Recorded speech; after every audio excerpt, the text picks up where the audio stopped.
Good evening, friends. Today we'll discuss that what is burden of proof and what is onus of proof. These both terms are most important, and if you are an advocate, you must know these both terms. You must know why. Because if you don't know very well about this term, you you are not capable for conducting a trial very well. तो एक एक सक्षम advocate उसी को माना जाता है जो कि एक अच्छी तरीके से ट्रायल को कंडक्ट कर सके। तो फ्रेंड्स, यदि वो इन दो टर्मों को नहीं जानता है, ख़ास तौर से ऑनस ऑफ प्रूफ को नहीं जानता है, बर्डन ऑफ प्रूफ को नहीं जानता है, तो यहाँ पर क्या होगा, वो ज़्यादातर तथ्यों को सिद्ध करने का भार अपने ऊपर ले लेगा। ज़्यादातर तथ्यों को, फैक्ट्स को प्रूव करने का भार अपने ऊपर ले लेगा, और इससे क्या होगा, उसकी जिम्मेदारी ज़्यादा बढ़ जाएगी, उसे ज़्यादा चीज़ों को सिद्ध करना पड़ेगा, और क्या होगा, ही लूज़ हिज केस, वो अपने केस को उसका केस होगा, वो उस केस को लूज़ करेगा। ठीक, तो ऐसी परिस्थिति में वो क्या होगा, उसके केस हारने के चांस बढ़ जाएंगे। तो यहाँ पर उसे एक अच्छा एडवोकेट नहीं कहा जाएगा। इसीलिए इन दोनों टर्मों का उसे पता होना चाहिए कि बर्डन ऑफ प्रूफ और ऑनस ऑफ प्रूफ क्या होता है। फॉर एग्जाम्पल, हम प्ली ऑफ एलिबाई का लें।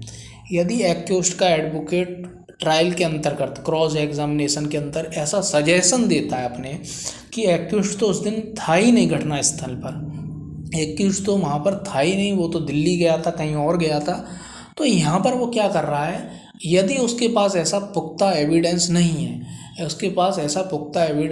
है, कि व्यक्ति दिल्ली में था, उसके पास कोई टिकट नहीं है, या फिर कोई भी ऐसी चीज़ जो ये सिद्ध कर सके, जो एकदम सॉलिड एविडेंस हो, उसके पास नहीं है, और वो ऐसा सजेशन दे रहा है क्रॉस एग्जामिनेशन में, तो वो क्या कर रहा है, अपने ऊपर एक जिम्मेदारी ले रहा है कि वो इस तथ्य को सिद्ध करे कि एक्यूज्ड वहाँ पर नहीं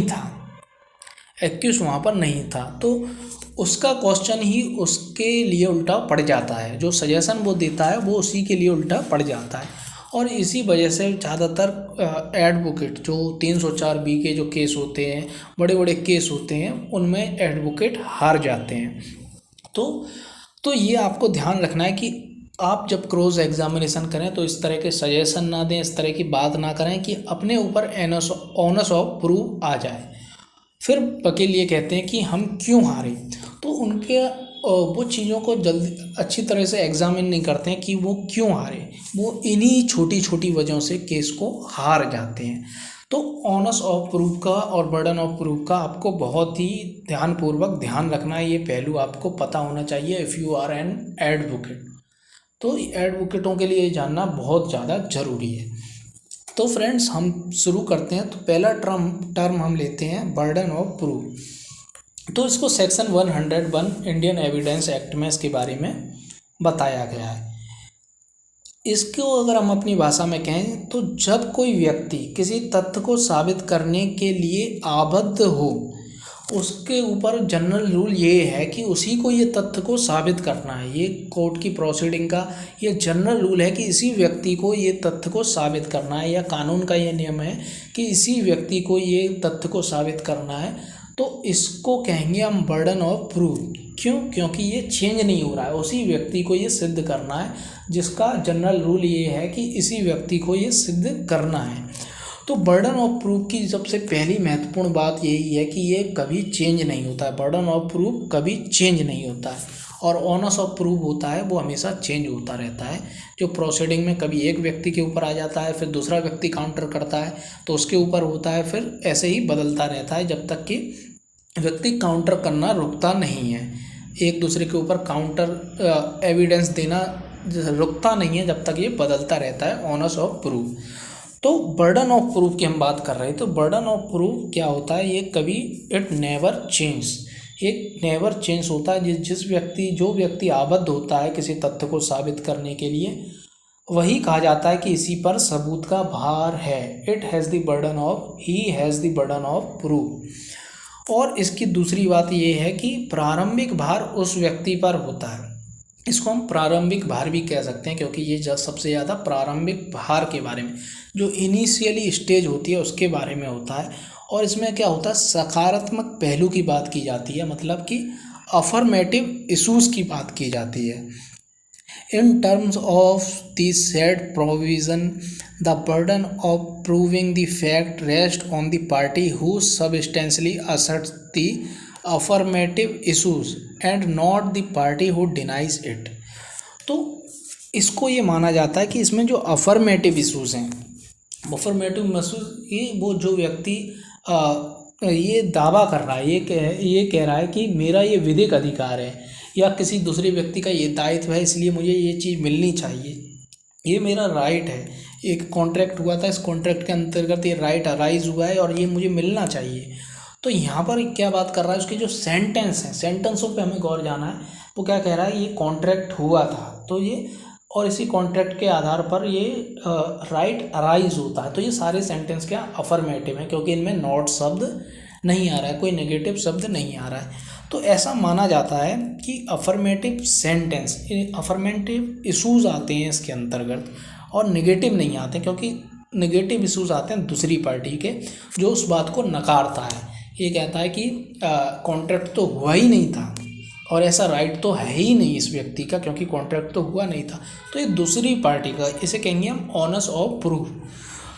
तो फ्रेंड्स, इसे हम सकारात्मक पहलू के नाम से भी जानते हैं कि सकारात्मक पहलू का असर्ट जो व्यक्ति करता है उसी पर बर्डन ऑफ प्रूफ होता है। लेकिन इसके भी, इसका जो ये नियम बनाया गया, इसमें भी बड़ी दिक्कत है, ये है कि जो किसी बात को कहने के दो तरीके होते हैं, उसे नेगेटिव सेंस में भी कहा जा सकता है, उसे अफर्मेटिव सेंस में भी कहा जाता है।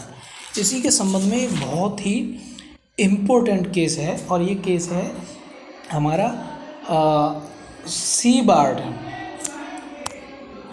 ये केस है हमारा सीबार्ड बनाम लेगार्ड 1836। इसमें ये बताया गया कि केवल शब्दों पे ना जाएं कि नेगेटिव शब्दों का प्रयोग किया गया है, नेगेटिव सेंटेंसों का प्रयोग किया गया है, या अफर्मेटिव इशूज़ का प्रयोग किया गया है, अफर्मेटिव सेंटेंस का प्रयोग किया गया है, इनके आधार पर तय ना करें कि ये बर्डन ऑफ प्रूफ है या ऑनर्स ऑफ प्रूफ है।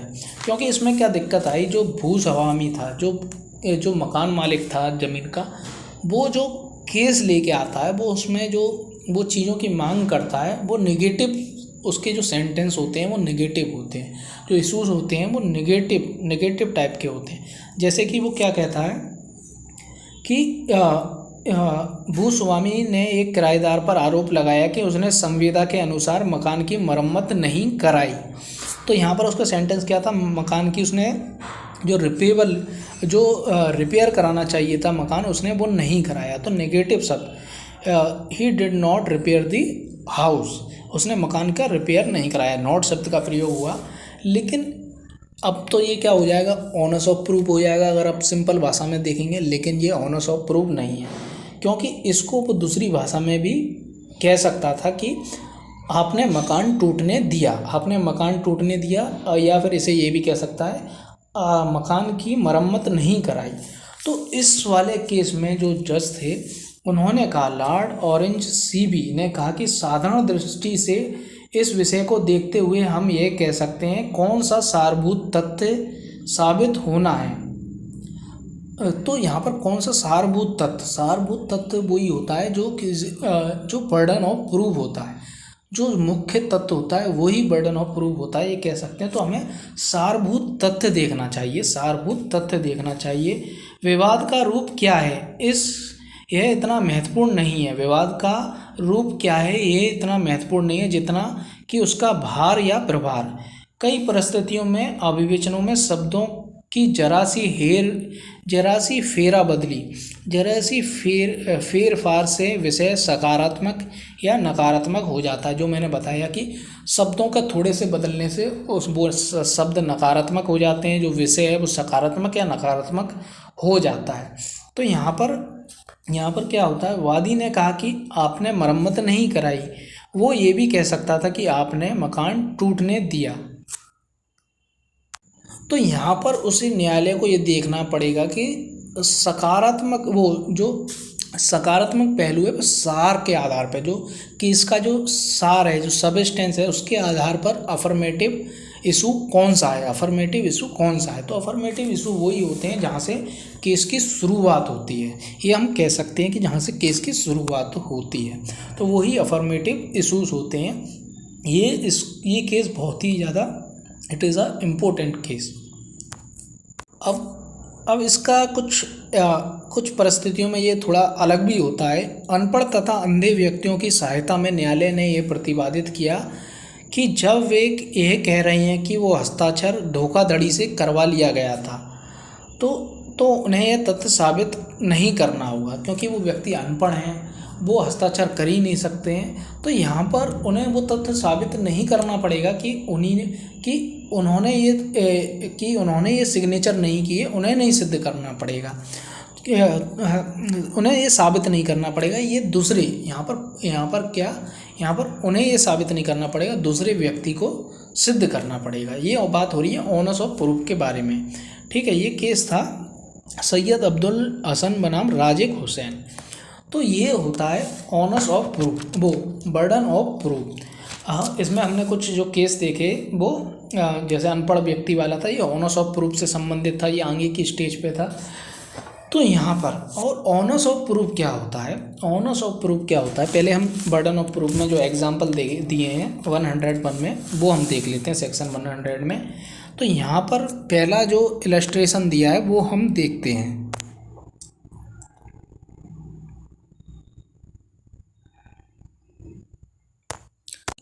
तो यहाँ पर A desire a court to give judgment that B shall be punished for a crime which A says that B has committed. तो A desires a court, A court से ये इच्छा करता है कि बी को पनिशमेंट दिया जाए कि बी ने ये अपराध किया है, उसके लिए उसे सज़ा दी जाए। जैसे कि उसने चोरी की है, चोरी के लिए उसे सज़ा दी जाए, या उसने मर्डर किया है, मर्डर के लिए सज़ा दी जाए।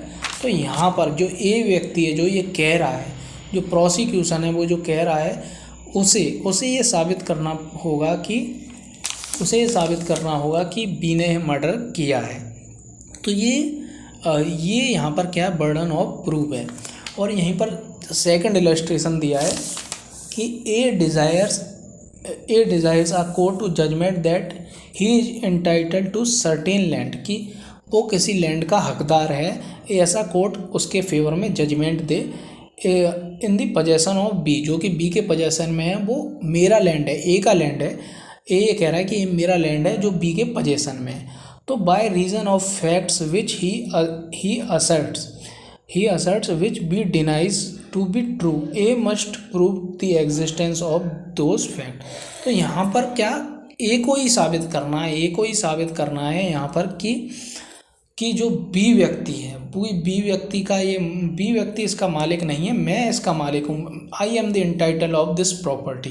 तो यहाँ पर ए को ही साबित करना पड़ता है। तो यहाँ दोनों इलस्ट्रेशन तो देखने से पता चल रहा है कि ये इनिशियल स्टेज के दोनों एग्जाम्पल हैं। जब सूट फाइल किया गया या केस में चार्जशीट आई, तो ये शुरू से ये इनिशियल स्टेज की ओर ये कि इशारा कर रहे हैं। तो हम ये भी कह सकते हैं कि इनिशियल स्टेज में जो सबसे पहला बाहर आता है वो आता है बर्डन ऑफ प्रूफ, और इसके बाद जो भी बाहर आते हैं वो ऑनर्स ऑफ प्रूफ होते हैं। तो इसके बारे में इसमें कुछ नोट्स दिए हुए हैं, वो हम पढ़ लेते हैं। Burden of proof and onus of proof. Burden of proof is upon the person who has to prove a fact. Burden of proof उस व्यक्ति पे होता है जिसे कोई तथ्य साबित करना होता है। And it does never change, it never change, ये कभी चेंज नहीं होता है। इट हैज़ टू मीनिंग, इसके दो मतलब हैं कि burden of proof which is fulfilled by law, ये लॉ के नियमों से बंधा होता है कि किस व्यक्ति को सिद्ध करना है, और by the rules of the pleading, जो प्लीडिंग के रूल्स हैं उनके अनुसार बंधा होता है। तो जहाँ पर लॉ को हम जानते हैं कि जो ट्रायल में सबसे पहले कौन शुरुआत करता है ट्रायल की, प्रोसिक्यूशन। पहले प्रोसिक्यूशन विटनेस आएंगे, जो प्रोसिक्यूशन का जो एडवोकेट है, जो पब्लिक प्रोसिक्यूटर है, वो शुरुआत करता है केस की। तो यहाँ पर सबसे पहले बर्डन ऑफ प्रूफ किसका होता है, प्रोसिक्यूटर का होता है। तो ये बता रहा है कि ये लॉ के द्वारा फुलफिल होता है और ये रूल्स ऑफ प्लीडिंग होता है, सेक्शन 101 इसकी ओर संकेत कर रहा है। इसको अगर ढंग से देखा जाए, इसका एग्जामिन किया जाए तो ये संकेत कर रहा है। तो ये इससे बात ये निकलती है कि बर्डन ऑफ प्रूफ ये इसमें जो व्यक्ति होता है लॉ के द्वारा और रूल्स ऑफ प्लीडिंग के द्वारा आबद्ध होता है। और दूसरा क्या, onus of proof which is discharge by adducing evidence. और दूसरी बात ये है कि साक्ष्य पेश करने के द्वारा साबित करने का भार सदैव बदलता रहता है। ये जो इसमें जो सेकंड पॉइंट दिया गया है, इसमें बात की गई है ऑनर्स ऑफ प्रूफ की, इसमें बदलता रहता है। तो पहले शुरुआत जो ओपनिंग की जाती है वो की जाती है जो सूट लेकर आया है, जो व्यक्ति ब्रिंग अ सूट लेके आया है, और जो व्यक्ति जो केस में चार्जशीट आई है तो पब्लिक प्रोसिक्यूटर है, वो क्या करता है, उसी के ऊपर होता है बर्डन ऑफ प्रूफ। तो ऑनर्स ऑफ प्रूफ क्या होता है, ये काउंटर क्लेम, जब कोई व्यक्ति क्लेम करता है कि ऐसा नहीं है तो दूसरा व्यक्ति उस बात को नकारता है, वो उसे कंट्राडिक्ट करता है।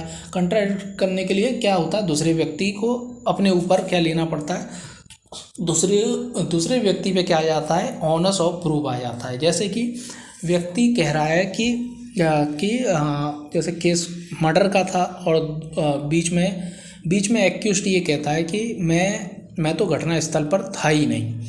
तो यहाँ पर वो क्या कर रहा है, अपने ऊपर ऑनर्स ऑफ प्रूफ ले रहा है। तो यहाँ पर उस चीज़ को उसे सिद्ध करनी है, और जब वो ये सिद्ध कर देता है कि मैं घटना स्थल पर नहीं था, मैं दिल्ली में था, तो यहाँ पर दूसरे व्यक्ति पे आ जाता है ऑनर्स ऑफ प्रूफ कि वो ये सिद्ध करे कि ये घटना स्थल पर था, ये दिल्ली में नहीं था। तो यहाँ पर ऐसी स्थिति आ जाती है ऑनर्स ऑफ प्रूफ में, जो व्यक्ति सिद्ध नहीं कर पाएगा वो उस तथ्य को सिद्ध नहीं कर पाएगा और वो केस को हार जाएगा। ये बात आ जाती है कि जो व्यक्ति, उन दोनों में से जो व्यक्ति सिद्ध नहीं कर पाएगा ऑनर्स ऑफ प्रूफ को, वो हार जाएगा। उसी को कहते हैं ऑनर्स ऑफ प्रूफ। जो व्यक्ति ऐसे तथ्य को सिद्ध नहीं कर पाएगा, ऐसे तथ्य को साबित नहीं कर पाएगा जिससे कि वो हार जाए, तो उसे कहते हैं ऑनर्स ऑफ प्रूफ। ठीक है, तो इसे हम देख लेते हैं। 102 में इसके बारे में बताया गया है इंडियन एविडेंस के सेक्शन 102 में, on whom the burden of proof lie. Burden of proof is in a suit और proceeding lies upon a person who would fail. वो फेल होगा, who would fail if no evidence at all were given on the either side. तो वो व्यक्ति fail हो जाएगा, वो व्यक्ति क्या हो जाएगा, असफल हो जाएगा, उस फैक्ट्स के बारे में असफल हो जाएगा। अगर वो उसको साबित नहीं कर पाता है तो वो फेल हो जाएगा। तो किसी वाद या कार्रवाई में सबूत का भार उस व्यक्ति पर होता है जो असफल हो जाएगा यदि दोनों में से किसी की ओर से साक्ष्य ना दिया गया हो। तो यहाँ पर दोनों को ऑनर्स ऑफ प्रूफ जिस व्यक्ति पे आ जाता है उसको साक्ष्य देना पड़ता है अपने ऑनर्स ऑफ प्रूफ को हटाने के लिए। फिर ये ऑनर्स ऑफ प्रूफ दूसरे व्यक्ति पे आ जाता है, उस व्यक्ति को एविडेंस देना पड़ता है अपना ऑनर्स ऑफ प्रूफ को हटाने के लिए। इस तरीके से चलता रहता है जब तक कि कोई व्यक्ति असफल नहीं हो जाता है। तभी ये रुकता है जब कोई व्यक्ति असफल नहीं हो जाता है। तो यदि हम सेक्शन 101 को और सेक्शन 102 को जैसा एज इट इज, जैसा वो लिखा हुआ है वैसा ही देखें तो इसकी हेडिंग क्या है, सेक्शन 101 की burden of proof, and section 102 की हेडिंग है on home burden of proof lies. तो दोनों में बर्डन ऑफ प्रूफ की बात हुई है, लेकिन जो इनका इंटरप्रिटेशन है उसके आधार पर ये कहा जाता है कि बर्डन ऑफ प्रूफ है उसको सबूत का भार, और जो सेक्शन 102 है कि सबूत का भार किस पर होगा, ये ऑनर्स ऑफ प्रूफ, क्योंकि यहाँ पर किस शब्द का प्रयोग हुआ है मतलब ये चेंज होता रहता है। तो इसके आधार पे ये मालूम पड़ रहा है, ऑन होम के आधार पे ये पता चल रहा है इट इज़ चेंजेबल, ये चेंज होता रहता है।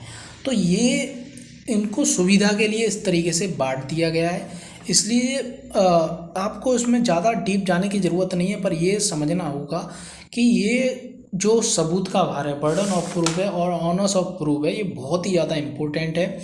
और आपको ये बात करना होगा, किसी भी तथ्य को सिद्ध करने का भार, कि एविडेंस के द्वारा सिद्ध करने का भार अपने ऊपर नहीं लेना है, बेफालतू में अपने ऊपर सिद्ध करने का भार नहीं लेना है। तो एडवोकेट्स के लिए ये इसलिए इम्पोर्टेंट है। और इसीलिए इन दोनों को दोनों को अलग अलग कर दिया गया है। दोनों को दो भागों में अलग अलग बांटा गया इंटरप्रिटेशन के द्वारा, बर्डन ऑफ प्रूफ के द्वारा और ऑनर्स ऑफ प्रूफ के द्वारा। तो इसको सुविधाजनक बनाने के लिए ये इंटरप्रिटेशन इनका किया गया है, जिससे कि चीज़ों को समझने में आसानी हो।